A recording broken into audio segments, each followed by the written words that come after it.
بسم اللہ الرحمن الرحیم۔ السلام علیکم۔ میرے والد صاحب اسکول کے ہیڈ ماسٹر تھے اور تعلیم کی اہمیت سے خوب واقف تھے۔ بدقسمتی سے ہم دیہات میں رہتے تھے۔ مجھے تعلیم کا بے حد شوق تھا۔ ہماری پھپھو لاہور جیسے پر رونق شہر میں سکونت پذیر تھیں۔ 3 سال میں 2 بار ہمارے گھر کچھ دنوں کو ضرور آتی تھیں جب ان کے بچوں کو چھٹیاں ہوتیں۔ یہ وقت ہم اکٹھے گزارتے اور بہت مزہ آتا تھا۔ ہمارے پاس سال بھر کی باتیں جمع ہوتی تھیں، لہٰذا خوب باتیں کرتے۔ وہ سب مجھ سے گاؤں کی باتیں پوچھتے، مختلف رشتہ داروں کے حالات معلوم کرتے اور میں ان سے شہر کے بارے میں سوالات کرتی، کیونکہ مجھے شہر کی زندگی بہت پرکشش لگتی تھی اور وہاں کی رونق میرے دل کو بھاتی تھی۔ میں اکثر پھپھو سے بھی شہر کی باتیں پوچھا کرتی اور وہ بڑے پیارے مجھے جواب دیا کرتی تھیں۔ میں حیرت سے ان کی باتیں سنتی کہ شہر گویا مجھے ایک جہان حیرت لگتا۔ میں سوچتی کہ کاش میں بھی کسی بڑے شہر میں رہ سکتی۔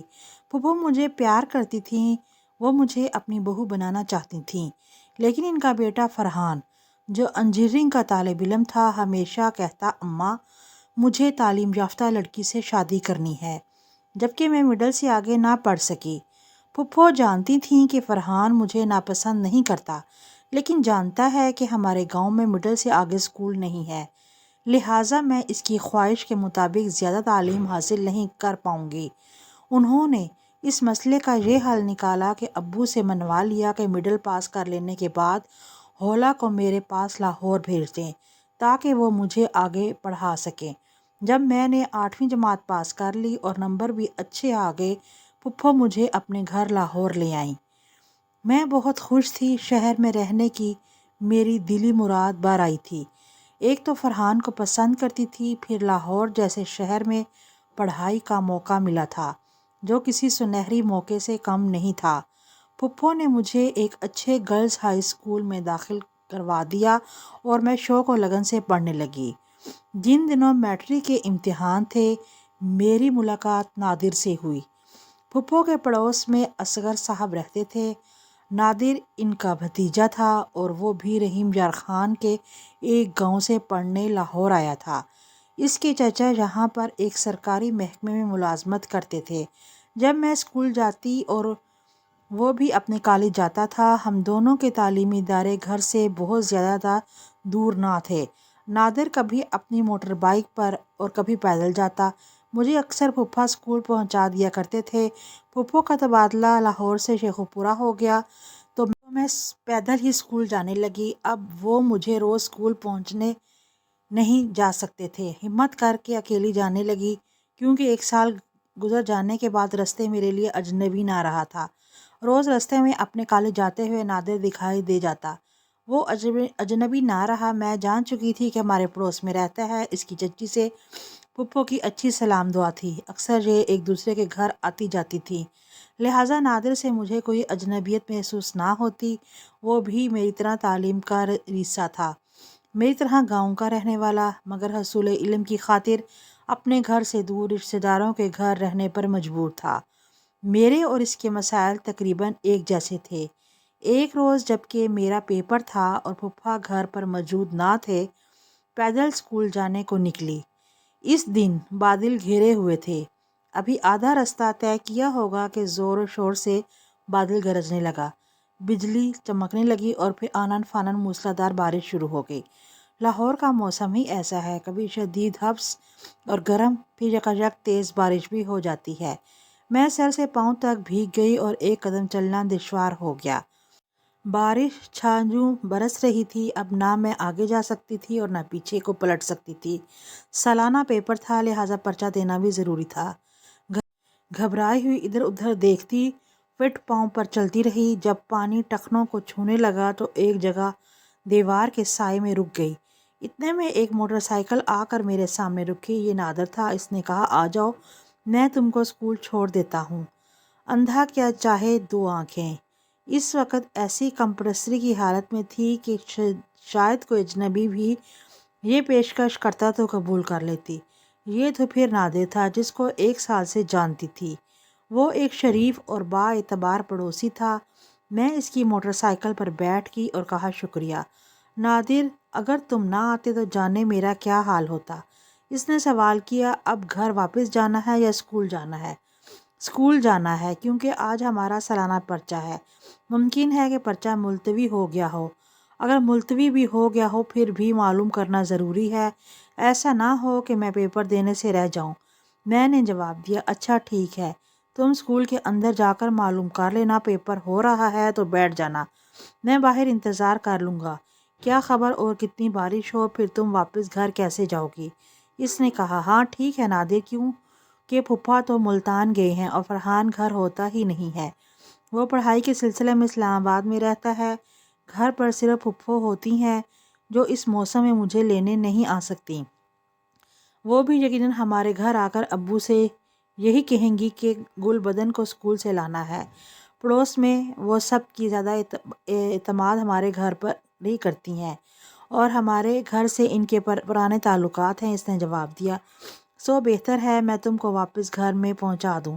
نادر نے ایک اچھا پڑوسی ہونے کے ناطے اپنی ذمہ داری کو خود ہی محسوس کر لیا۔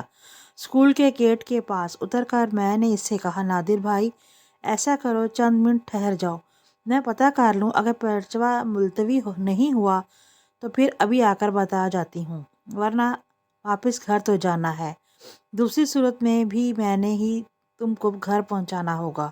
وہ بولا، جاؤ سکون سے معلوم کرو اور یہ بتاتی جاؤ کہ پرچہ کب ختم ہوگا، کیونکہ اگر تم واپس نہیں آئی تو میں سمجھ جاؤں گا تمہارا پرچہ ہو رہا ہے۔ ایسی صورت میں میں یہیں تمہارا انتظار کروں گا۔ 12 بجے میں نے جواب دیا۔ امتحان ہال میں پہنچی تو کافی طالبات آئی ہوئی تھیں اور پرچہ ملتوی نہیں ہوا تھا۔ ممتحن نے کہا، پرچہ وقت پر شروع ہوگا، البتہ کچھ طالبات بارش کے باعث لیٹ ہو گئی ہیں، لیکن وہ اگر لیٹ بھی آئیں تو امتحان میں شریک کر لیں گے۔ اس وقت انہوں نے پیپرز بانٹنے شروع کر دیے اور میں دوبارہ گیٹ پر جا کر نادر کو یہ نہ بتا سکی کہ پرچہ ملتوی نہیں ہوا ہے۔ سوچا اگر وہ چاہے گا تو یہیں رک جائے گا ورنہ چلا جائے گا۔ 12 بجے کا تو بتا چکی تھی، اسی لیے دوبارہ لینے آ جائے گا۔ میں نے بھیگے ہوئے کپڑوں کے ساتھ پرچہ دیا اور سکون سے سوالات حل کیے۔ پیپر ختم ہوا، ہال سے نکل کر گیٹ پر آ گئی۔ اس وقت تک بارش تھم چکی تھی۔ گیٹ سے باہر نکلی اور نادر کو اپنا منتظر پایا۔ خوشی ہوئی اور ایک گو نہ سکون بھی احساس ہوا، بلکہ تحفظ محسوس ہوا۔ کوئی تو اس وقت اپنوں جیسا ہے، ورنہ سڑکوں پر ندی نالوں کا سا عالم تھا۔ کیسے گھر پہنچتی؟ ایسے میں کسی سواری کا ملنا محال تھا۔ بتاتی چلوں کہ ان دنوں سیل فون کا رواج نہ تھا، کسی کے پاس موبائل فون نہیں ہوتے تھے۔ بہرحال میں نادر کے موٹر بائیک پر بیٹھ گئی۔ تھوڑا سا آگے تک چلے تھے کہ پانی کا ریلا سڑک پر بہتا نظر آیا۔ نادر نے کہا، دوسرے راستے سے جانا ہوگا، راستہ تو لمبا ہے مگر سڑک صاف ہوگی، اونچی اور نئی سڑک ہے مگر گڑھے وغیرہ بھی نہیں ہے، اسی راستے سے چلتے ہیں۔ اس نے موٹر بائیک موڑ لی اور پچھلی سڑک پر اپنی بائیک کو لے آیا۔ واقعی سڑک اچھی تھی اور قدرے اونچی تھی۔ اس کے اطراف تو پانی جمع تھا مگر مین روڈ میں پانی نہیں تھا۔ یہ بائی پاس روڈ تھا جو نیا بنا ہوا تھا۔ ہم اسی روڈ پہ جا رہے تھے کہ اچانک نادر نے موٹر بائیک کو روک لیا۔